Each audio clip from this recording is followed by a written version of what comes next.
So I originally wanted to go into nursing, and that's what I was in school for. But in a lot of areas, not so much hospice, but in a lot of areas, nurses are not the main caregivers or primary caregivers for patients.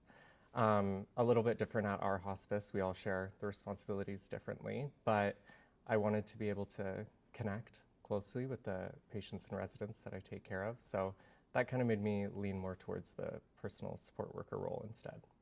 And I just learned that hospice is maybe more tailored towards what I wanted to do. We have so much more time and so much more opportunity to care for our residents in patient-centered ways here. So that made a huge difference for me, and it's one of the main reasons I love what I do now. Usually we wait for everyone to wake up. That's another great thing about the place, is that we work on our patients' schedules rather than the other way around, which you see a lot in healthcare. So we wait for people to wake up, and then we take it, hour by hour, waiting to see what people need, to see what people want to do. It's extremely easygoing, and it's entirely up to the patients. Whatever they want to do, I'll try and make it happen. We give the impression of a home. Our rooms look like non-medical rooms. It's a very homey environment for everyone that comes here. So I think sometimes people are surprised that they really can get superb healthcare in a home-like setting. It doesn't have to be a hospital or a long-term care facility that maybe looks a bit more industrial. You can still get excellent care in a place that reminds you a bit more like home. I wish everyone knew that hospice wasn't as sad as people might think it to be. The first thing that people say when you tell them that you work in hospice is like, oh, that must be so hard, that must be so draining or so difficult. But honestly, I have some of my best days here. I mean, my coworkers, families, and the patients that we have here, I'm here 4 days a week. I got to make those 4 days enjoyable.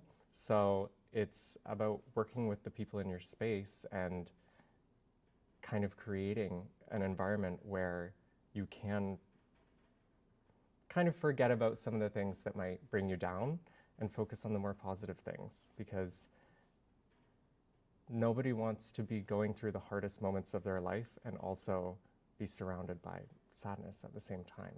So I think everyone should know that hospices can be way more enjoyable than you might originally think, and a lot of people that come to hospice are ready to have that last party. So we have so many fundraisers that we do. We do the Hike for Hospice, which has been successful year after year in raising an amazing amount of money for our organization. We also regularly have posts on our Instagram and our social media about ways that you can reach out and ways that you can contact us about donations.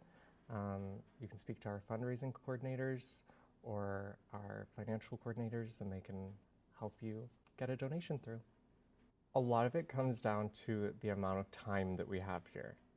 So I have a lot more time with my residents and patients, which means that I bust out the hair dryer and the curling iron pretty often.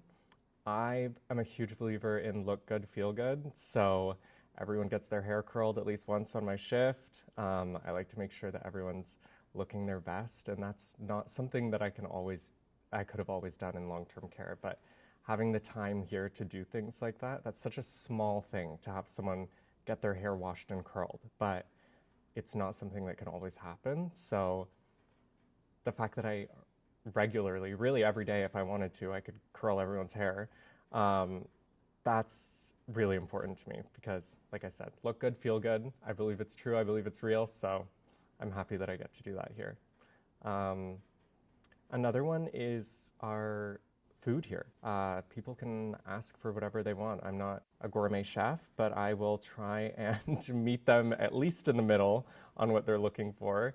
Might be difficult to get you lobster, but I can maybe do cold shrimp, just finding ways that we can make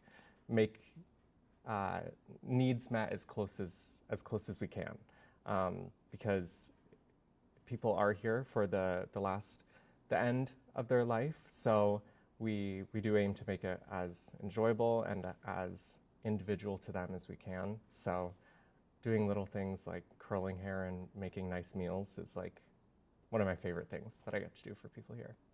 For people that have been through it already, all I can do is encourage them to talk about it more, because there is such a lack of knowledge and understanding around what hospices are and how we operate, to the general public. A lot of people think that hospices are where people go to pass away.